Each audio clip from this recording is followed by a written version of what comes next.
Thanks, Shaun. Thanks for coming on the podcast today, mate. We're going to kick it off straight away with our 1%er. So what's your little bit of advice that you would give others to just be that little bit better every day?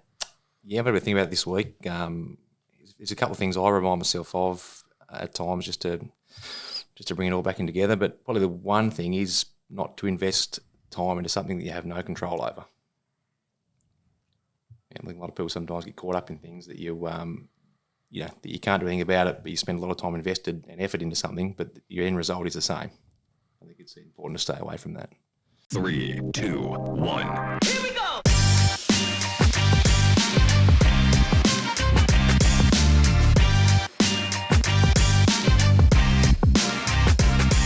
If this is something that you're interested in listening to, we'd love for you to subscribe to our YouTube channel and like us on Facebook and all the other socials.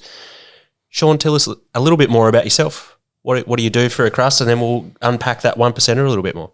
Yeah, okay. Well, I'm Shaun. Based here in Ulverston. I am the owner of Ulverston Mowers and Chainsaws. Recently moved to a new location. Taking it from a small business to a much larger scale business now. So, but on top of that, I am a father of 2 girls and a partner with a son and daughter as well. So 4 kids combined in our Brady bunch. Busy time. Perfect. Yeah. Let's unpack this 1%, I reckon. Get into it a bit. Maybe give us a couple of examples. What sort of stuff are we talking? Like small scale stuff or big scale stuff? Oh, some stuff's, I don't know. It's more about the time. Like everyone's time poor, and I think sometimes we spend a lot of time deciphering things or looking at things that, like I say, it doesn't matter how much time or effort you put into it. The result's going to be the same. So you sort of probably need to push that aside and focus on something that you can have control of, and invest your time into something that is better for you. It's probably the way I'm sort of looking at it. Whether it's in the politics of the world, some people sort of get caught up on the Facebook social media stuff, and there's things going on around the place, and next minute they're scrolling and looking into it and doing all these things and spending an hour, looking into stuff. Whether you think, well, I haven't had time to do that today, I haven't had time to do this, but they've spent 2 hours doom scrolling on something that doesn't matter what you do about it, you're never going to fix it anyway. So sometimes reminding yourself of that, cut it off, and go and do something that you can do to better yourself instead of investing effort and time into that. When you're bashing through the weeds a little bit and, you're stuck in the thick of it yourself, how do you pull yourself back to realise that maybe this juice isn't worth the squeeze, if you know what I mean? As far as looking into things too deep? Yeah. Yeah, I just probably think about what I need to get done and probably try and prioritise something that's going to make tomorrow easier. So, sometimes thinking about doing those, whatever you can get done today, don't put it off till tomorrow, because tomorrow's just going to build up and build up and build up, and you've got more and more things, and then it can be a bit overwhelming when tomorrow's chores come up and you go, oh, geez, I've got to do this, got to do that, got to do all these things, where if you just probably put things down for a second, tools down, and reevaluate on what you've got to do, sometimes I think you'll be more sense of achievement by the end of the day, going, yep, that's done, so tomorrow all I've got to do is this, this and this. And then shorten your job list for tomorrow, because it can become a bit overwhelming, especially as when you got busy with life, business, family, kids, all that sort of stuff. The more little 1% of jobs that you can tick off in the one day is something less you got to do tomorrow, which can stop the bit overwhelming factor of all those things when you're busy. There's definitely some value in taking that 5 minutes there to stop and evaluate what's going on and your priorities in which you need to attack first. I think you see a lot of people think they're too busy and they can't stop to plan, so they focus all this effort on exactly what you're saying, the stuff that doesn't matter or the stuff that doesn't add value. Whereas if they took that 5 minutes to stop and go, all right, I need to do this first, and that sort of flows onto all this other stuff, it helps them a lot. Absolutely. I mean, that plays down to even little things at home. Like I say, it can be on big scale or small scale. Small scale at home, you got jobs to do, like whether it be get the kids' lunches done, do the dishes, cook tea, fold the washing, do those things. We're all guilty of it, getting the old phone out and flicking the thumb, and next minute, 15 minutes has gone past, 20 minutes has gone past, half an hour. And then you sit there and go, I didn't have time to get that wash and fold. I didn't have time to do that, and didn't have time. I'm just too busy. Yep. If you scroll hard left on your iPhone and look at the screen time for the day of 2.5 hours, you had time. You just didn't prioritise where you need to put your time. Yep. And maybe get those jobs done first. Put your phone down, face down, get rid of that thing. Get your chores done, and when you sit on the couch there later on and you're chilling out because you got all your jobs done, then you can doom scroll and spend time just to chill and do the mind numbing stuff that helps you just wind down for the day. But there's no point doing that early in the piece when you got all these jobs backlogging, and then you get a bit overwhelmed by it all and just disappointed in yourself, I suppose. You sort of think, I didn't get nothing done today. But it was just those little and small things. I mean, but we're all guilty of it. We've all done it. But I think sometimes I try and rein myself back and go, stop, get this stuff done, then we can do the stuff that's not important. Yeah. This focus would be fairly important for you, given that you're the proprietor of a business that's really taking off at the moment. I see a lot of things, in my work, you get a lot of people and a lot of distractions coming in trying to throw all these odd tasks at you. But you've got the entire, I'm just a cog in the machine at work, whereas you are most of the machine. It's a pretty important thing for you to keep on top of. It is. It can become overwhelming. That's why you've got to sometimes set back and have a look at what is a priority to get done today and what can wait. You've got to do that. Otherwise, you're left to right. You're going all these different angles and feel at the end of the day you've achieved nothing because you've just gone round and round in circles. You need to go, right, today I want to achieve this, this and this. And kick that off the goals, get that out of the way. And it is hard when at the moment where we are and in a move to a new building, there's so many little things in the back of my mind that I've got to get done, organising these parts room or doing that workshop, getting that set up, getting those jobs done, getting that done, and then getting out. I've got some demos to do on some new units, got to get that done, but what needs to be done today? That's what I've really got to bring it back to. What can I achieve today? You're managing that. Is that a list thing for you? Do you use your notes, or do you have a notepad at work? No, I was going to ask that same question. It's in his head. Maybe it's something I need to bring in. Yeah, definitely. I do need to have some sort of. It probably needs to be a board. Yeah. There's lots of things I need to learn myself. I can preach all day about what needs to be done and what should be done. Doesn't mean I practice it too well myself. We're talking about it a bit off camera, like with the transition from being a two-man operation to now being a behemoth of I dare I say, just a chainsaw business is what it probably started as to now what it is now. How does that planning focus, and obviously we've already articulated that it's not on a board, how do you see that sort of being useful when growing to where you want to get to? And have you shared that vision for where you want to get to with staff or anyone else? Absolutely. Yeah, I'm so regularly sharing with staff the position we want to be in because, without them, I don't have that. They're a big part of the picture. And at the moment, it's probably not the most enjoyable workplace to be at times because everyone's a bit highly strung. We're all a bit stressed. We've got so much going on. And they need to be probably given a vision that what I can see moving forward is going to be a good place. We need to do a bit of work to get there. We're probably a bit short-staffed at the moment.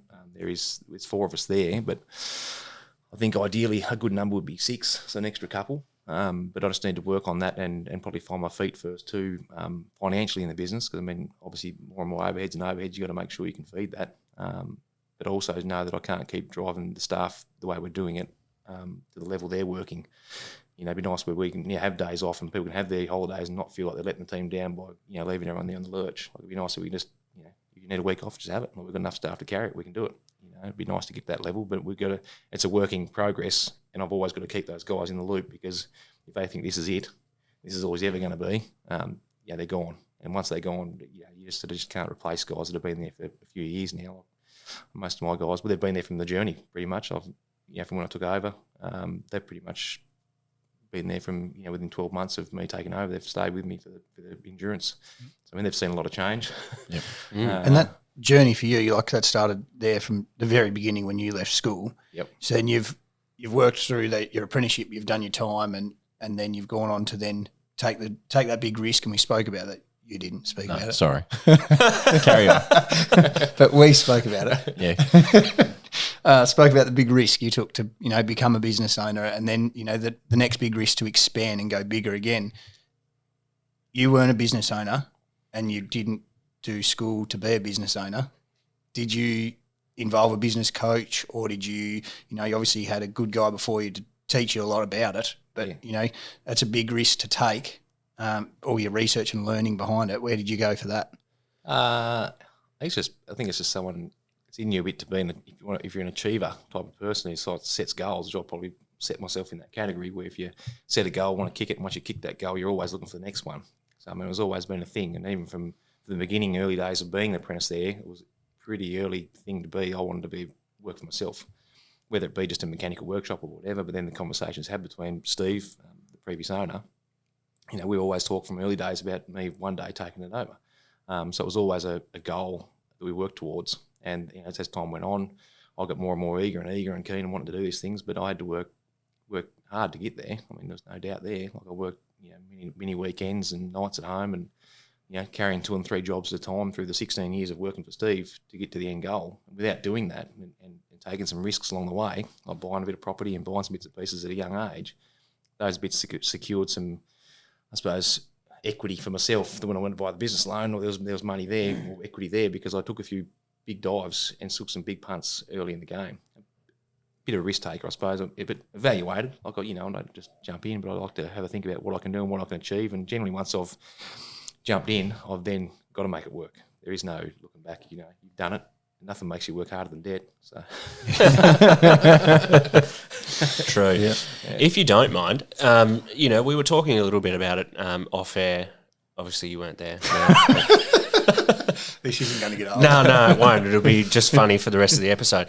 But we were talking before about how some people might perceive where you're at as lucky. Yeah. How we were talking about how every business owner that we know works their ass off, flat out all the time, and they take all these risks and all this kind of stuff. Can you go into a little bit more depth about the types of things that you had to do and the hours that you had to do to get to where you are today? Obviously, we've discussed a little bit about the risks, but then if you can, perhaps even talking back or bringing it back to your 1%er and how over the course of perhaps that 16 years or 20 years that you've been working in these roles, you've used your 1%er to get you through those extraordinary sort of circumstances that you've put yourself through to get yourself to where you are today. Yeah. Well, you're right. Like, I don't know a lot of. I do know quite a few successful business owners, and all of them have worked tirelessly and then took a lot of risks. And you hear about all these things they've nearly gone under and they've come back, and no one gets to being successful without taking some risk. And some people are built for it, some people aren't. I like it. I like a bit of risk. I like pressure. I probably bring a lot on. I complain about it, but I'll bring it on myself. But yeah, from early days, finishing school to gaining an apprenticeship, basically from there I worked 2 jobs working at a motorbike shop as well, Zane's Bikes and Bits. So I done a bit of time there because I started my work placement there, and then got an apprenticeship with Steve at Ulverston Mowers. So I continued working for Zane weekends and a couple of nights a week at his workshop. And then it carried into bar work, working in nightclubs and stuff, and then done that for 7 or 8 years. So that was working Thursday, Friday, Saturday nights, whilst still working at a full-time job at Ulverston Mowers. And then as it progressed then, it was sort of kids come along. Like, working in nightclubs wasn't really ideal for that. Your weekends were pretty much chewed up by coming home at 5 a.m. Sunday morning and pretty red-eyed, and by the time the kids are up and about, it wasn't working. So I ended up working from home, doing some mechanical stuff at home, more along the lines of repairing motorcycles and stuff. So I started a business, ABN, and all that sort of stuff, and got a business working at home doing motorcycle repairs, whilst still working Ulverston Mowers. So I'd work all day and then come home and keep working through the clock, and then be 12, 1, 2 a.m, 3 a.m. sometimes, but repetitively. That wasn't just one night a week; it was every night of the week. At one point there, it was security weekends and that. So I was doing 3 things. I was doing work from home, working weekends, and doing all that. And and that sort of allowed me. I did buy some land up at Guns Plains many years ago, but to pay for that was like you have to work extra. The old mechanic wage wasn't going to cover that, so I was working weekends and was doing this and doing that, and in the end, and bought a rental property at a young age as well. So then I had a rental, and it just kept putting myself under financial pressure, which sort of drove you to have to work. Once you signed up for something, you're like, I've got to make it work. I've got to make these payments. So you worked hard, and 10 years later, property, they went up. So your investments went up, and then come time to buy a business, and you say, well, I've got all this, and that sort of got me through the door to get a business loan and take over the business. But without doing those things and working those extra yards, it just wouldn't have happened. Like, I haven't got financial background of the family that can just fork out some money and help me. It's not like that. So I had to do it. You just had to work hard to get it. And I don't want to call them hardships, but those tough times, like those extra hours that you were doing and all that, is that where your 1%er came from? Is that probably the root of that, or is that something that's come later in life? Yeah, there's a couple of things. That 1%er is one thing that I do like to sort of look on now, and not sort of because I'm time poor. So I like to look at that one now as a thing where I just try and invest time in the right places. because at the time he's hard to find. But one of the other ones I really like to look at is, someone told me this years ago, was choose your hard. So everything in life is hard. You just got to choose which route you take for that. His example was, to me, was, like being obese is hard, but being fit is hard. Which one do you want to go for? Being poor is hard. Being wealthy is hard. Which one do you want to go for? They're all hard.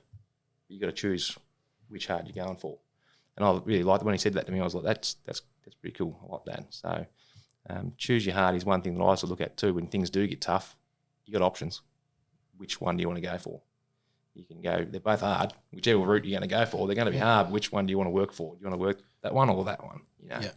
So, yeah, and I suppose about your priorities and your values too. Like, there's people out there that are happy to be kicking by and, not having that stress, just going to work and being a cog in the machine and then going home and spend that time with the families where, it's not that it's not valuing one or the other as much, but it's just, you got goals and then you want to set the family up and do this and but incorporating the kids into that, you can also do that as well. So there's different ways about how you do all those.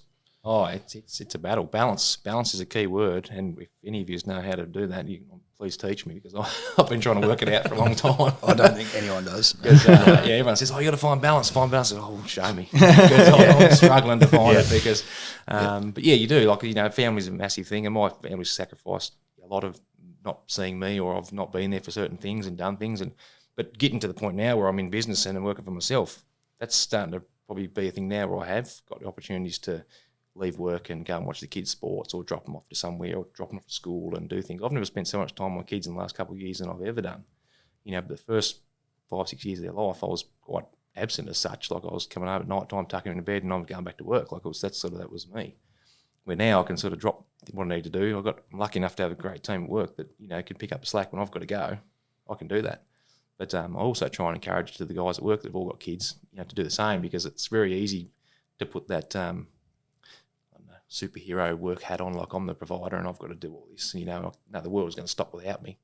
But you need to stop sometimes and forget work, because the world will go on without you, and drop your kid off to school, or do these things as a father and a provider. We sort of get caught up in the moment of being that provider and the worker that doesn't stop and do the little things that the kids and the family want from them. That it's not monetary value; it's just time that they want. They want you to put. They want to be put in that perspective of time that you put into everything else. So, and it's very hard to get caught up in that. I've been there, where you just think, I've got to do this, I've got to do this, I can't be there, I can't do that, I can't make your sports, I've got to work, I've got to be there.